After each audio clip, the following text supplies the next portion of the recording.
50 किताबें पढ़ ली but exam में कुछ भी याद नहीं रहेगा। इतनी सारी कोचिंग सेंटर्स का मटेरियल ले लिया पर एग्जाम में एक क्वेश्चन उसमें से नहीं आता।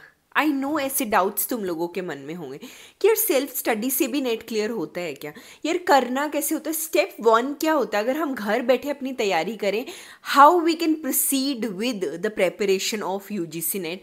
सारे क्वेश्चन के जो आंसर हैं वो मिलेंगे आपको इस वीडियो में, बट उसके लिए वीडियो पूरा लास्ट तक देखना और वीडियो पसंद आए तो प्लीज़ लाइक करना, शेयर करना और चैनल को सब्सक्राइब करना बिल्कुल भी मत भूलना। With this, hey, hi, hello, what's up? How are you all? I am Dr. Akshita and I am already an assistant professor, Department of English Language and Literature. See guys, अगर आप वो हैं जिनको घर बैठे इसकी तैयारी करनी है, यूजीसी नेट की तैयारी करनी है और आपको लगता है यार 30 दिन बाकी है, 20 दिन बाकी है, मेरा नेट निकलेगा भी या नहीं निकलेगा, छोड़ो यार अगली बार से तैयारी कर देता हूँ, ट्रस्ट मी ये अगली बार कभी भी नहीं आएगा। इसके लिए बहुत सिंपल सी चीज़ है, you just need your mobile phone and internet connection. YouTube है, उसका काम में तो लो, बट उसको काम में कैसे लेना है वो मैं आपको इस वीडियो में बताऊँगी। First step is go and search for good materials on YouTube. जो भी आपके पर्टिकुलर टॉपिक्स हैं ना, फॉर एग्जाम्पल रीजनिंग का है, रीजनिंग के अलग टीचर हैं जो पढ़ाते हैं, मैं आपको पूरी लिस्ट दे दूंगी कि कौन कौन से टॉपिक्स पे कौन कौन से टीचर्स बहुत अच्छा पढ़ाते हैं। इंग्लिश लिटरेचर के इतने सारे इतने अच्छे अच्छे वीडियोज़ है, trust me. But what you have to do is just go, type your subject and find out the best videos. Telegram another source. YouTube के बाद Telegram आता है जिसके ऊपर हज़ारों ऐसे चैनल्स हैं जो आपको फ्री मटेरियल प्रोवाइड करते हैं। They will not charge you single penny. समझ रहे हो आप, घर बैठे फ्री का मटेरियल मिल के क्यों कोचिंग सेंटर्स को हज़ारों लाखों रुपए देने हैं। Don't waste your hard earned money.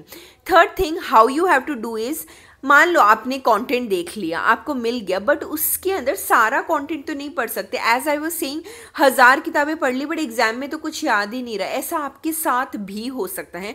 उसके लिए you need to segregate your material properly. और उसमें क्या करना होता है, प्रीवियस ईयर क्वेश्चन पेपर्स है ना, they will definitely be your रामबाण, ट्रस्ट मी।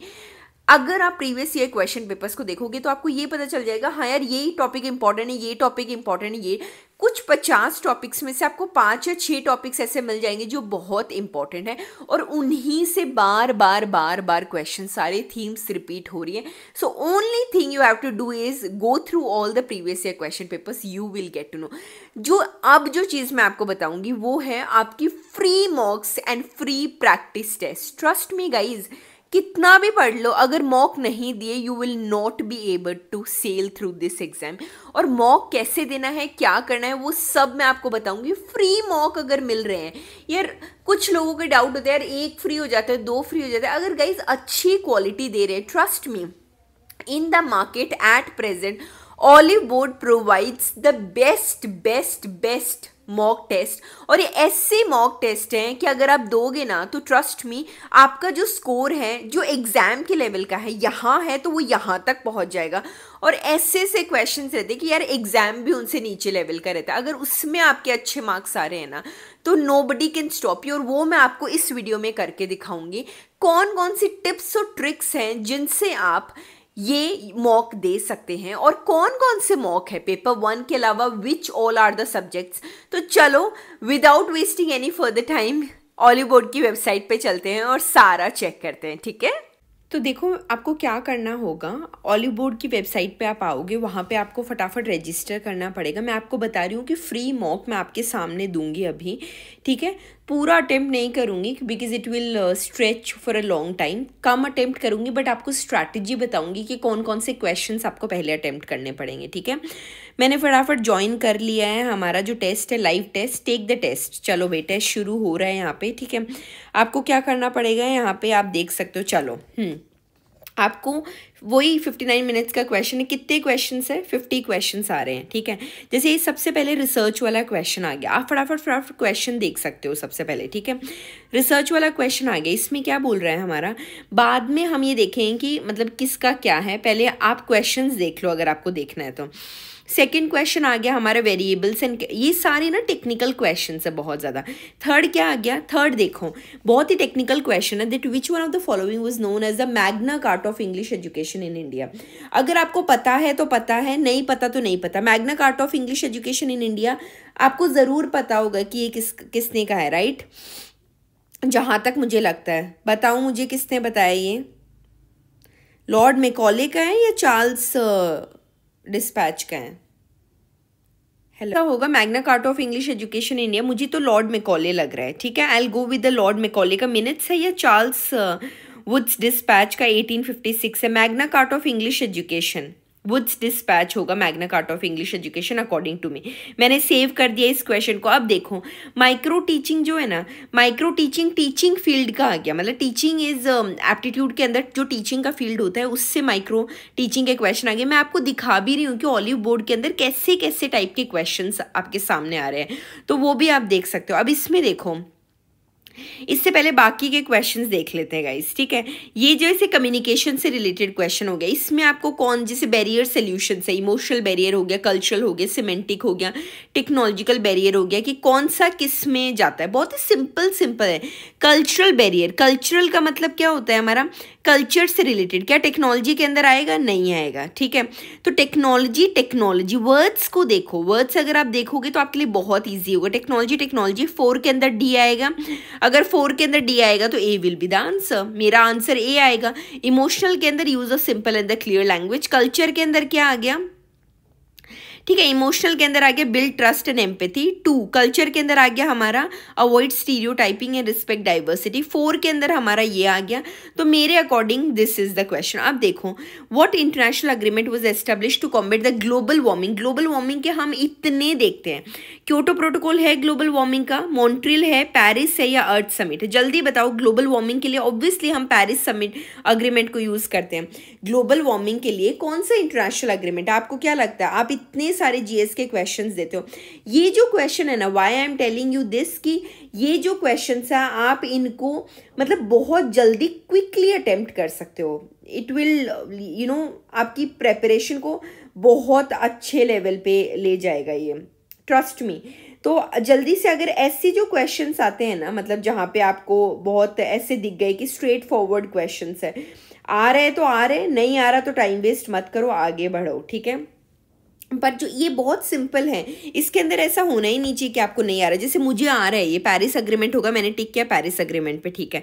अब देखो information and communication technology is considered a subset of information technology. हाँ, हो सकता है। The right to use is a piece of software is termed as a copyright. Copyright का मतलब क्या होता है? Right to use it is a piece of software which is termed as copyright. आपको क्या लग रहा है कितना सही है? आंसर्स आप मुझे बताते जाना कि 7th का आंसर आपका क्या था, इनका क्या था। मैं आपको फटाफट वो बता रही हूँ कि कौन कौन से पार्ट्स इंपॉर्टेंट है। हमने टीचिंग वाला देखा, हमने टेक्नोलॉजी वाला देखा, ठीक है। नेक्स्ट देखो, अब ये दोबारा किसके अंदर आ गया? टीचिंग से रिलेटेड आ गया कि कौन कौन से कमीशन हैं जिनके रिकमेंडेशंस जिन्होंने बताए हैं। अब जैसे देखो मुझे इसके अंदर पता है कि यूजीसी जो है ना राधा कृष्णन से रिलेटेड है, राधा कृष्णन यूजीसी। 3 के अंदर ए आएगा अकॉर्डिंग टू मी, ठीक है। 3 के अंदर ए देखो 1 में भी आ रहा है, 2 में भी आ रहा है, तो आपका बी और सी का जो ऑप्शन है ना वो तो आपका एग्जैक्ट हट ही जाता है, आपको वो देखने की जरूरत ही नहीं है। बचा आपका ए और डी। अब बताओ ए और डी में 3 तो चलो आ गया, आगे कोई और देख लो कि इसके अंदर यार क्या आ सकता है। हंटर कमीशन, हंटर कमीशन किससे रिलेटेड है? वोकेशनल और साइंस बेस्ड है। यार मेरे को नहीं आ रहा। इसके अंदर आप क्या करते हो? 50-50 करके तुक्का मारने की कोशिश करते हो, ठीक है। बट वो भी मतलब सही ऐसे वाले तुक्के होने चाहिए जिससे आपकी नैया पार हो जाए। ऐसे नहीं कि आपने कुछ भी किया और बस तुक्का मार दिया, ठीक है। तो मैं आपको इनमें 2 ऑप्शंस के अंदर छोड़ रही हूँ, मुझे बताना कि कौन सा ऑप्शन सही आपको लग रहा है, ठीक है। अब देखो अगेन ये जो असर्शन और रीजन वाले क्वेश्चन है ना गाइस, ये बहुत ही स्ट्रैटेजिकली वो आपसे पूछ रहे हैं, आपको इनके अंदर देखना होगा। मुझे लगता है कि ये सब ना मिस मत करो ये वाले क्वेश्चंस। अगर आपका मैथ्स रीजनिंग ये सब स्ट्रॉन्ग नहीं है तो क्वेश्चन 10 देख लो। ये वाले जो क्वेश्चन होते हैं ना गाइज, इनकी प्रैक्टिस करनी बहुत ज़रूरी होगी। इनके अंदर चारों ऑप्शंस ऐसे लगते हैं यार ये भी हो सकता है, ये भी हो सकता है।